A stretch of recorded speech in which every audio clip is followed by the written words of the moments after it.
This is Lisa from Mobile Tech Review, and this is the Alienware X14, the Honey Who Shrunk the Alienware edition. 14-inch gaming laptop, currently the world's thinnest. That's 14.5 millimeters thin. And, you know, first off, you're going to say, when I talk about this and the pricing, oh, I could get X, Y, or Z that is bigger and heavier for less money and it would be more powerful. That's true. And if that's what you're looking for, then this isn't the video to watch.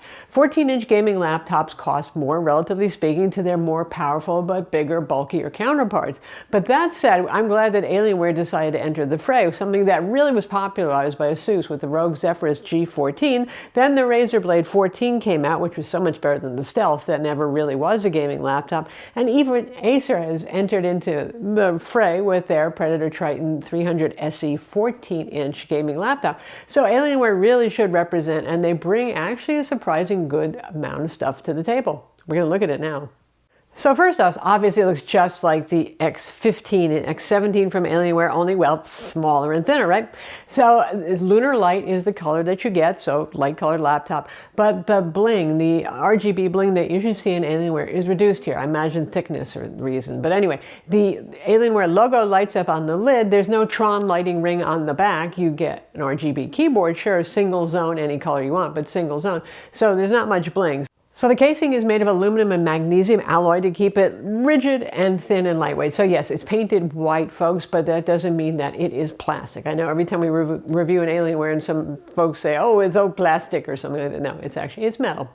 As 14-inch gaming laptops go, it weighs 4 pounds, which is about 1.84 kilograms. So it's a couple of ounces heavier than the competition. Alienwares typically are a little heavier, but that's not much to speak of there. Where you do get a more portable carry is the charger. Instead of the usual big fat power brick, this one actually uses the same USB-C 130-watt compact power adapter that you would see with the Dell XPS 15. So it's easier to carry, and in a pinch, if you have a lower wattage 65-watt Ultrabook adapter sitting around, you just need to get some productivity work done or stream some video, that will get the job done. Obviously, you want the full juice when you're gaming. And gaming, it can. This has an Intel 12th generation Core i7 processor inside the 12700H. So it's interesting, in 2022, Intel actually was the higher performance CPU versus Ryzen. That doesn't mean you get better battery life, though. Ryzen's still going to be king for that. I'll talk about that when I talk about the competition and all that sort of thing. So this is an Intel machine, which for both gaming and for content creation in 2022 has been a good thing so far versus the Ryzen, say, 6900HS that you would find in the ASUS G14. And for your graphics choices, this is pretty par for the course for smaller gaming laptops. I'm not going to put a 3080 in this because there's no way to cool that, not to mention the power consumption issues and other things. So you can get it with up to an RTX 3060, which is what we have, 75 watt, and which I would recommend if you are into gaming, because that really is the gateway into serious gaming and high and ultra settings at 1080p resolution. But it is also available with a 3050 or a 3050 Ti. Say you're buying this more for content creation. You really don't need AAA title high frame rate playing or something like that. It's there for you. RAM is soldered on board, and you know, normally we would complain about this with a gaming laptop, but with the 14-inch gaming laptops, that's par for the course. Razer Blade 14. G14 from ASUS has 1 RAM slot, so some is soldered on, some isn't, so you mess up with the dual channel if you upgrade it, but anyway. And Acer's is also soldered on, so that's pretty standard. You can get it with 16 or 32 gigs of low-power DDR5 RAM. If you go with 16 gigs, you have your choice of 4800 megahertz or 5200 megahertz. We have 5200 megahertz in ours. And if you go with 32 gigs, it's 5200 megahertz. There's a single M.2 PCIe 4 SSD slot. You can get it with 512 gig or 1 terabyte SSD. Obviously, you can upgrade it yourself after the fact.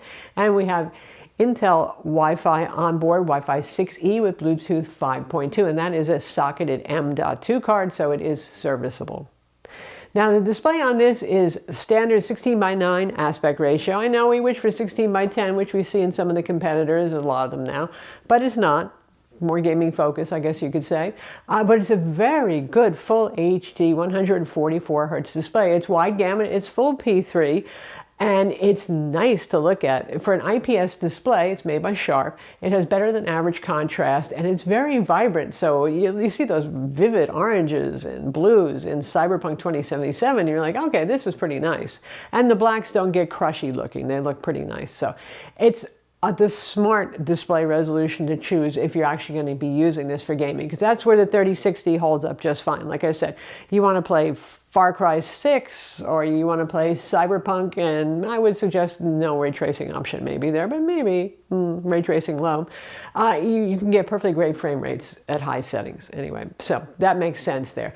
But competition often does offer QHD resolution or QHD plus resolution displays, so it depends. If you're a content creator and you're looking for that kind of thing, you're not going to get it here, a higher resolution display, unless you plug it in to a monitor, which obviously you can do.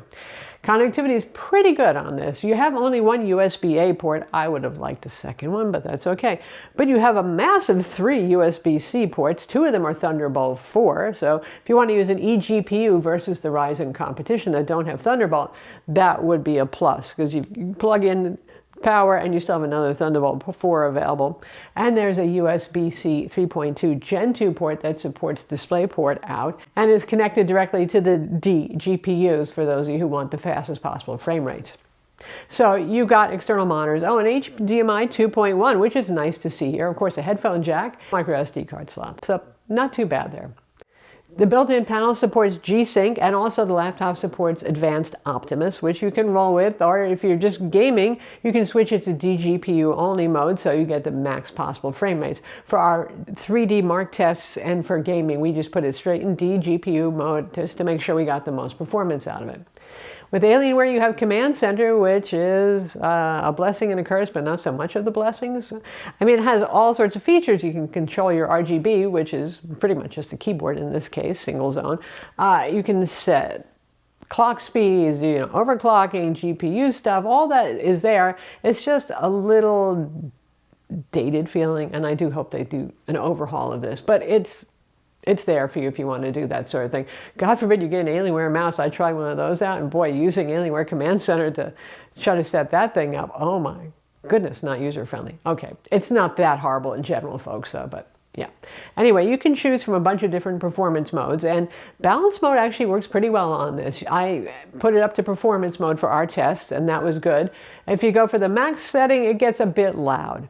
Now, the cooling on this is very good. We have Element 31, which is Alienware's hybrid of liquid metal for cooling. It's liquid metal plus some traditional paste to try to stop that whole shorting problem that happens for those of you into all that stuff, repasting your CPU and GPU, you know what that means. It's very effective. The cooling on this is really surprisingly top-notch. Now, they're not running the CPU at crazy high wattages here or anything like that. They're living within the limits of a system that's this thin and that portable. But still, the performance in games and in creative apps is wonderful on this. Surface temperatures, it gets warm. It doesn't get burning hot. The hot point is the top of the keyboard, just closest to the display where you're not going to touch it. The noise levels, again, are not bad. It's a smaller laptop, so the fans will be higher pitched, but I haven't heard any whining. This product has also been out for several months now. One of the reasons I'm reviewing it is because it's so highly discounted that it's very tempting, but also it's given them a chance to put out a bunch of BIOS updates to tune some of this stuff. So sometimes with a first generation product, waiting several months is good because not only do you get potentially a discount, but you get some of the bugs ironed out. Keyboard on this is not mechanical. There's just not enough room even for a low-profile mechanical keyboard, but it has that clicky tactile feel that reminds me of one. I would say this, though it's only 1.2 millimeters of travel, is about as close as you get to a gamer's keyboard on a 14-inch gaming laptop. I like it a lot better than Razer blades. I like a lot of things about Razer, but not their keyboard so much. The Acer's keyboard's kind of mushy. The G14 from Asus, though, that's not a bad keyboard either, I'll say that. Trackpad on this is your usual precision trackpad with a nice black coating on it. It feels good, it works great.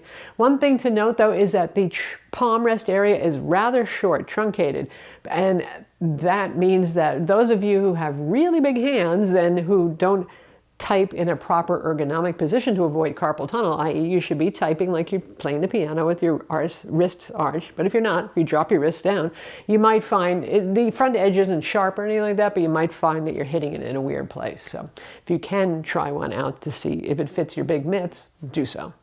Take off the bottom cover is very easy. 6 Phillips head screws, and then you just pull up and slide forward a bit because the cover tucks in there.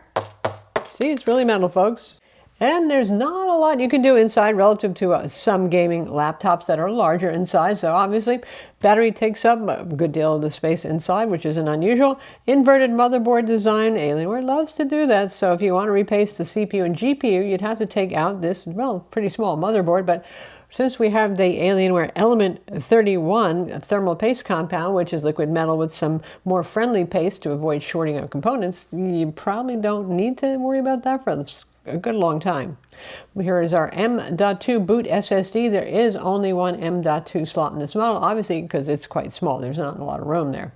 Here is the socketed Wi-Fi card, so you could upgrade that if you want, but that's a good Intel AX211 Wi-Fi 6E card, so you probably don't want to change that. We do have a Windows Hello IR webcam, which is nice to see. Biometrics and gaming laptops, you can't count on getting that sort of thing. The webcam is only 720p. It's okay. Get it if you're doing streaming or something like that. Get an external webcam for better quality.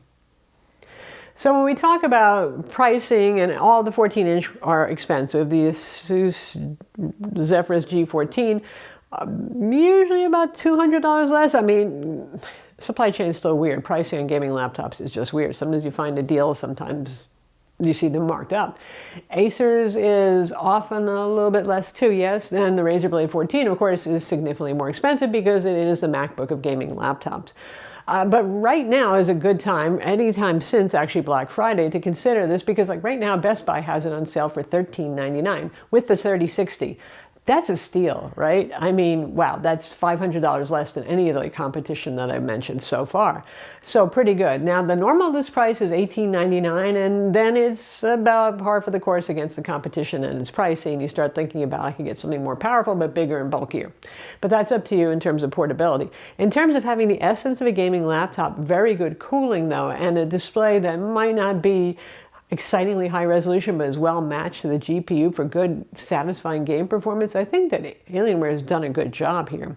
And versus the Ryzen competition this year, you're going to lose on battery life here. We have an 80 watt-hour battery, but you know, it's about a 6-hour on light use, not gaming, kind of laptop. And Ryzen's going to beat it on that, but this is going to win on performance too. So it does depend on what you want, if you want G-Sync versus FreeSync and all that kind of thing. But I would say Alienware's done a very good job for their first try at a 14-inch gaming laptop in a while.